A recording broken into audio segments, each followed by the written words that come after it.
Okay, Deshaun, when we look at the top 25 rankings right now, who would be your 4 number 1 seeds right now if it was selection time?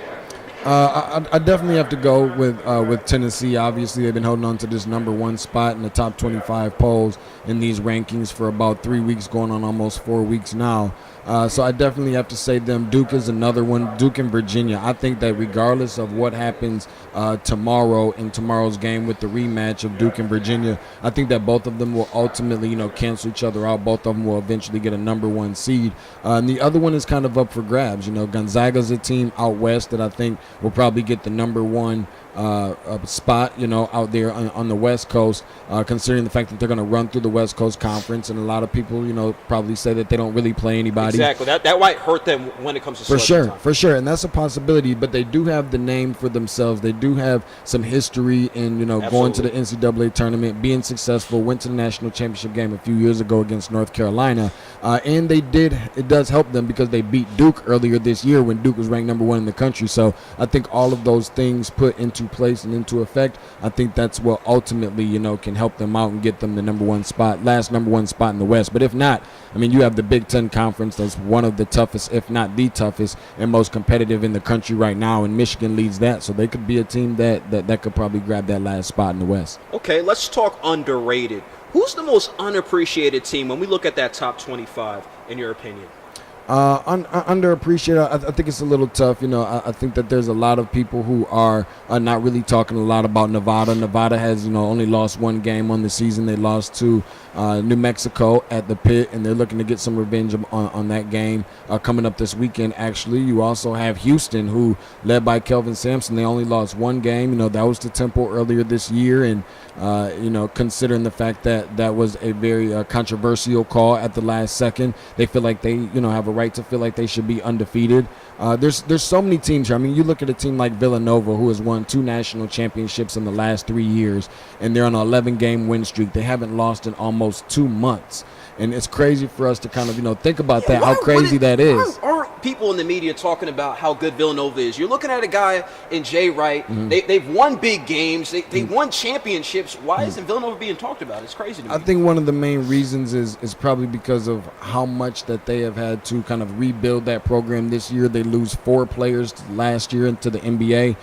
So I think that that's one of the things that hurt them a little bit. But people really don't believe a ton, unfortunately or fortunately, depending on who you are, in the fact that you don't have those 5-star recruits and those blue chip players. They won, the way that they've won these 2 national championships has been with a coach who's been underrated this entire time, leading up to his first national championship in 2016, being Jay Wright, who you were just talking about, right? And the fact that they just don't have those type of players that are, expected to be major impact players at the next level that everybody wants to see. Everybody loves Duke and wants to throw Duke up there, and that's not to say that Duke isn't a good team or a good program, and they have the best coach probably in the history of college basketball. However, they don't have this 285-pound, 6'6", 6'7" guy that can probably jump as high and change the light bulbs at the top of the arena. When you don't have that, people don't necessarily consider you the quote-unquote sexy pick, but they could probably win this thing and probably want to be considered underrated, if you will, and just kind of floating right there in the middle and surprise some folks in March. Wouldn't surprise me. Do you think that's part of the NCAA, their marketing scheme, just boosting those one-and-done players? We know Zion, he's going to be one-and-done. We see him all over ESPN. We know the NCAA, they're eating it up because they know they're getting 1 year at him. Do you think that's part of their agenda?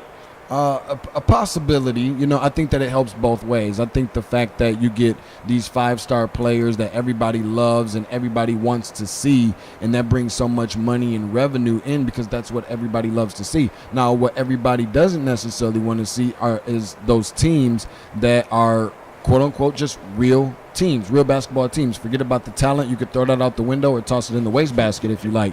But people don't necessarily always want to see, some teams that play just real basketball the way that the game was designed to be played back when James Naismith, put this whole thing together back in 1891.